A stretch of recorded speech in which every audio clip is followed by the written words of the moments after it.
Rated SPG, striktong patnubay at gabay ng magulang.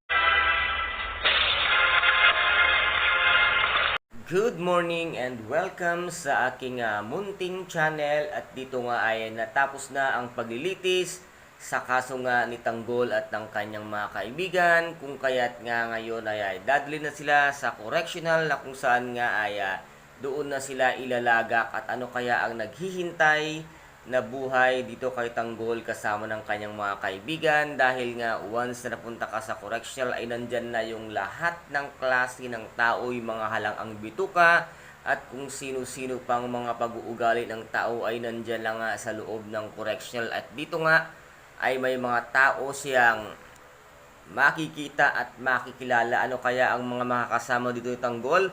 Magiging mabait kaya sa kanya or magiging kaaway niya ang mga tao dito? At dito pa nga ay talagang nabigyan siya ng isang bagsak na tinatawag niya sa loob ng kulungan, at doon nga siya nabugbog siya.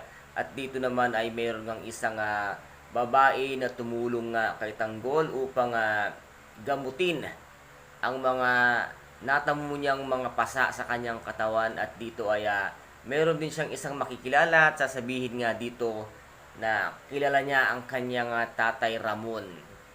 Ano kaya ang magiging pakiramdam ng mga kaibigan dito nga ni Tanggol, dahil si Tanggol na naman dito ay kawawang kawawa at aping-api dito nga sa loob ng correctional, dahil marami ang maiinggit at magagalit nga kay Tanggol dito. At eto namang si Rigor at si Tess ay muli na namang nagsigawan sa kanilang tahanan, kasama nga dito pa si Aling Tinding na mahal niya nga itong kanyang apo na si Tanggol. At dito nga lumabas pa sa mismong bibig nito ngang si Rigor na hindi niya pala anak talaga itong si Tanggol. At sabi niya nga dito, ano ang kukonsintihin mo?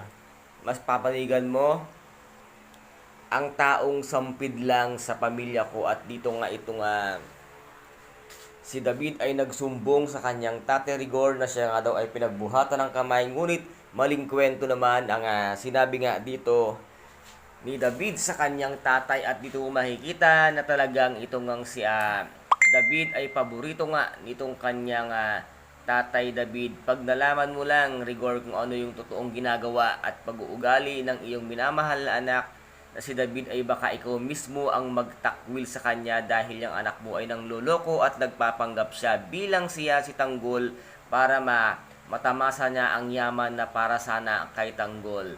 And guys, ito po ang ating kaaabangan dito nga sa FPJ, ang Batang Quiapo. And kung nagustuhan po ninyo ang aking video for today, pakisubscribe na lamang po ng aking channel. Paki-like and share din po para maging update kayo sa lahat ng gagawin kong video. Maraming salamat po. Ingat, God bless, and bye-bye!